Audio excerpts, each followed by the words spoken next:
छत्तीसगड राज्य स्थापनेच्या रौप्य महोत्सवी वर्षानिमित्त 14,000 कोटी रुपयांच्या विकास कामांचं पंतप्रधान नरेंद्र मोदी यांच्या हस्ते लोकार्पण आणि पायाभरणी। विकास आणि वारसा संवर्धनासह राष्ट्रीय सुरक्षा बळकट करण्याच्या दिशेने सरकारची निर्णायक वाटचाल सुरू।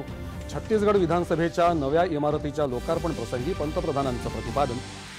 मतदार यादीतल्या कथित घोळाविरोधात महाविकास आघाडीचा मुंबईत मोर्चा। लोकशाहीचं रक्षण करण्यासाठी सर्व पक्षांची एकजूट झाल्याचं महाविकास आघाडीच्या नेत्यांनी व्यक्त केलं मत। मतदार याद्यांमध्ये सुधारणा करण्याच्या मागणीसाठी न्यायालयात जाणार उद्धव ठाकरे, तर याद्या निर्दोष होईपर्यंत निवडणुका न घेण्याच्या मागणीचा राज ठाकरे यांचा पुनरुच्चार। महाविकास आघाडीच्या मोर्चाला भाजपाचं मूक आंदोलनानं प्रत्युत्तर। निवडणुकीच्या तोंडावर पुन्हा फेक नरेटिव्ह पसरवण्याचा मवियाचा कट।